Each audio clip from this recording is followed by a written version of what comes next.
Warahmatullahi wabarakatuh. Saya mewakili keluarga besar Ayahanda Zaid Abdullah Basalamah. Saya berharap adik-adik, semua kerabat, tante-tante, paman, semuanya tidak terkecuali baik masuk dalam grup keluarga atau tidak. Kita yang pertama, saya mengingatkan diri saya dan kita semua untuk menerima ini sebagai takdir Allah Subhanahu wa taala. Bagi orang beriman, rukun iman mereka yang kelima yaitu beriman kepada tentang hari kiamat. Dan ini satu paket, masalah kematian, alam barzah, hari kebangkitan, dan juga ada surga dan neraka. Para sahabat Nabi Ridwanullahi alaihim, kalau ada yang mau meninggal, mereka kadang-kadang mengatakan berita gembira buat kamu. Kenapa mereka mengatakan bahasa ini? Karena ada jawabannya. Mereka mengatakan karena sebentar lagi kau akan ketemu dengan Allah, kau akan ketemu dengan Rasulullah SAW, kau akan melihat amal solehmu, kau akan mengetahui tempatmu di surga. Dan sebelum Abah rahimahullah, ada Amiman, ada Ababu, ada Ibu Nur, ada banyak sekali kerabat-kerabat kita yang sudah mendahului Abah. Yang penting kita yakini sebagai orang beriman, ini adalah keputusan Allah dan tugas kita menerima. Sebagaimana kita menerima nikmat yang melimpah yang Allah berikan, kita bersyukur, maka kita juga menerima cobaan Allah dengan bersabar.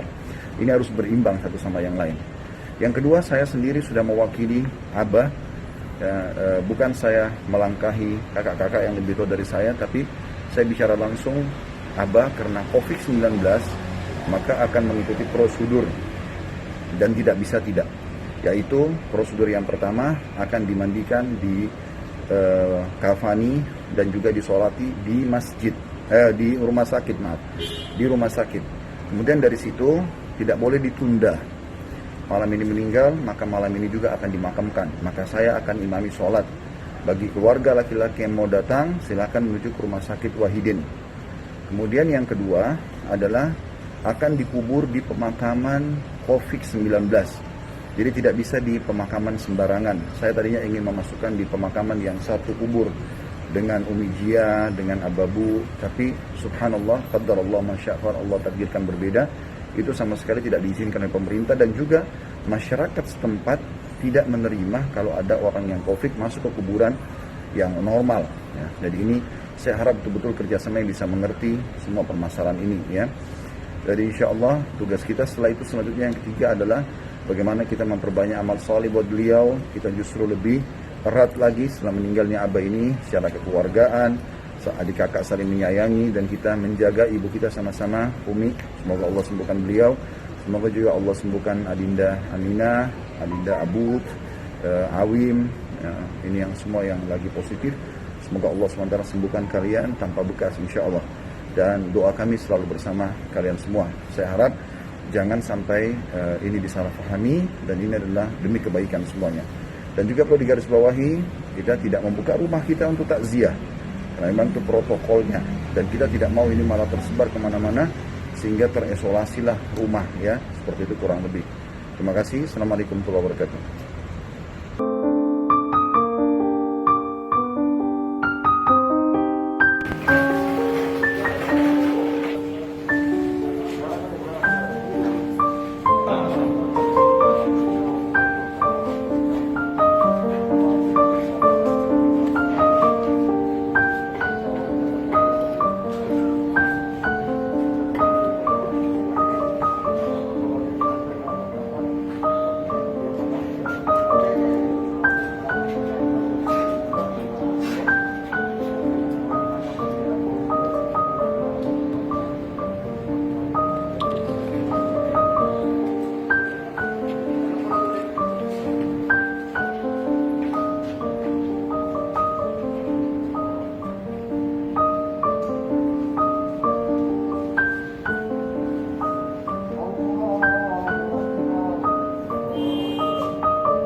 Assalamualaikum warahmatullahi wabarakatuh. Alhamdulillah wassalatu wassalamu ala rasulillah. Salah satu yang diperintahkan atau dianjurkan oleh Nabi SAW pada saat kita mengantar jenazah, yaitu kita menjelaskan tentang hadis prosesi kematian itu sendiri. Dan Nabi SAW suatu hari pernah mengantar jenazah sahabatnya, kemudian beliau menggambarkan tentang masalah prosesi kematian itu. Beliau bersabda bahwasanya kalau orang mukmin akan meninggal dunia, maka akan datang kepadanya 3 sosok malaikat. 2 malaikat kasih sayang, rahmah, membawa kain kafan dari surga, dan 1 malaikat maut di ubun-ubun kepalanya yang mengatakan, hai jiwa yang baik, keluarlah kepada rahmat Tuhanmu. Kemudian ruhnya keluar lebih mulia daripada air dari mulut kendi.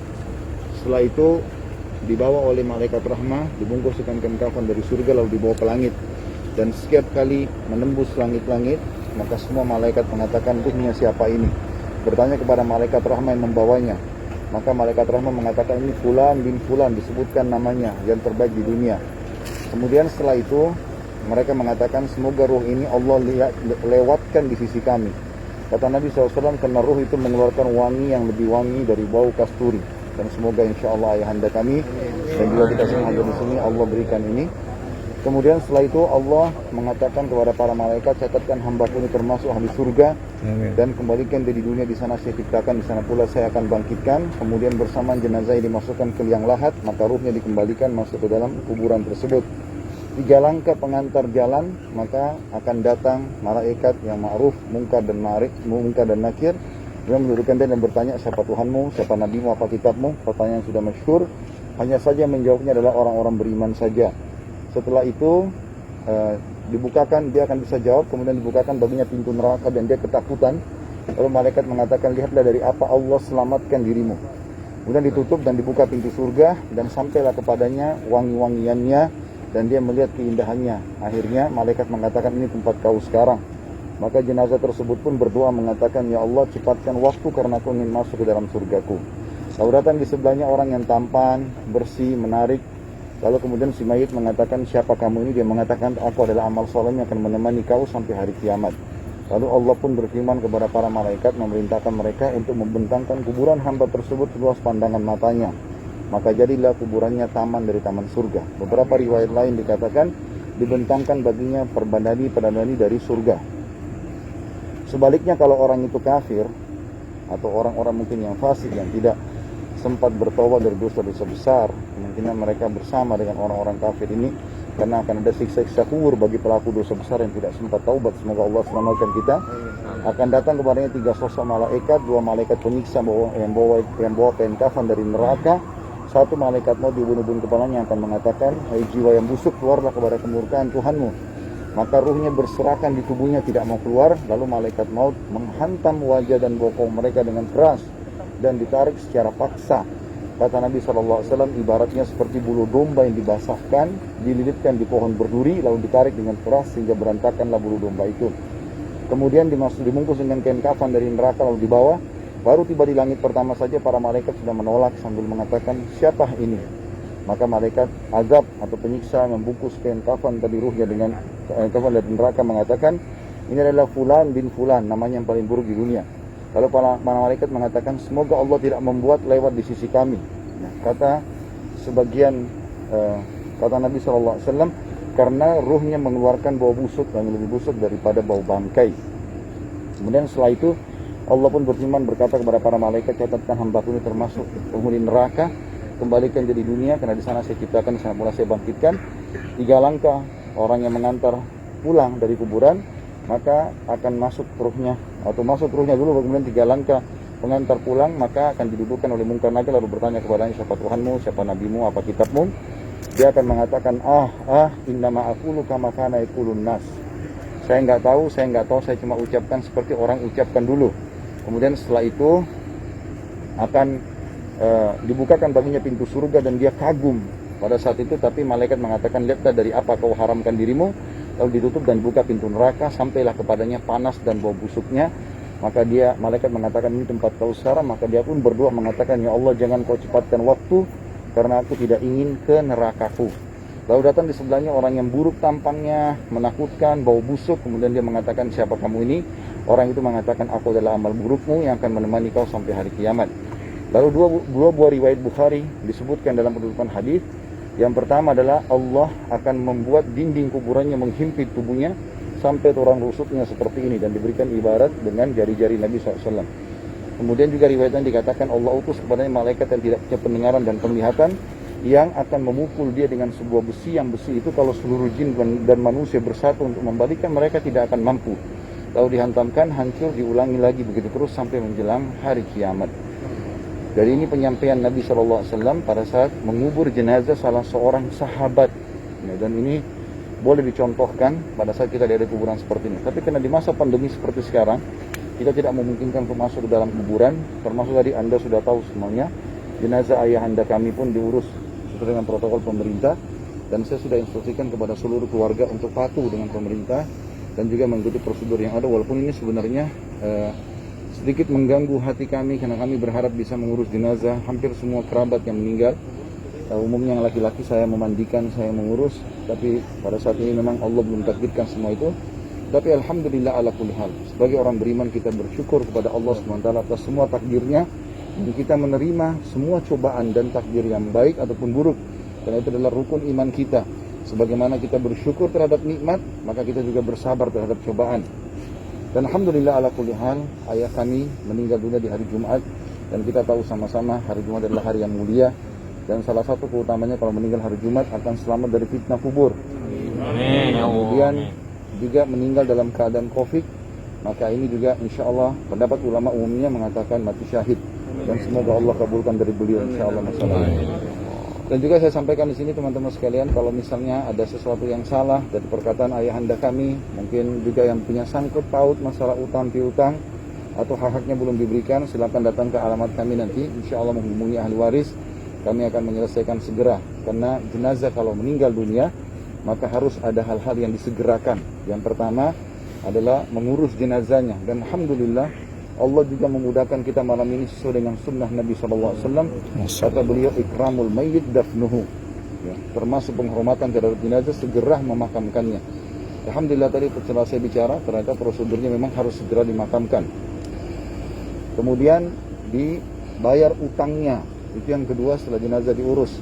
Kami pun akan mengumpulkan kalaupun ada utang, dan setahu saya alhamdulillah selama ini saya adalah anak yang paling dekat dengan beliau. Setahu saya tidak ada utang, tapi Allahu a'lam akan saya telusuri lagi insya Allah untuk diselesaikan. Yang ketiga adalah wasiat. Wasiatnya kalau ada wasiat, dan Nabi SAW bersabda, Allah telah memudahkan kalian menambahkan amal soleh kalian dengan sepertiga harta kalian yang diwasiatkan. Jadi siapapun di antara kita kalau meninggal atau sebelum meninggal, dia bisa wasiatkan sepertiga harta. Misal dia meninggalkan 900 juta, 300 juta bisa dia wasiatkan untuk amal soleh dia, kayak bangun masjid, rumah anak yatim, untuk amal dia. Sisanya yang terakhir adalah dibagi warisannya, dan ini adalah bagian daripada syariat Islam insya Allah. Jadi saya berharap teman-teman mengikhlaskan niatnya untuk berdoa kepada Allah SWT, semoga beliau diampuni dosa-dosanya, diangkat derajatnya, dan juga diterima syahadanya atau mati syahidnya. Dan juga Allah berikan kesabaran kepada seluruh kerabat insya Allah yang sedang menghadapi berita duka ini. Yang jelas saya ingin menitik beratkan mewakili ahli waris ataupun keluarga, dan juga mengingatkan teman-teman sekalian, kematian bagi seorang muslim adalah awal segalanya dan bukan akhir segalanya. Karena kalau kita meninggal dunia, mati itu seperti sebuah pintu untuk menuju kepada kehidupan abadi.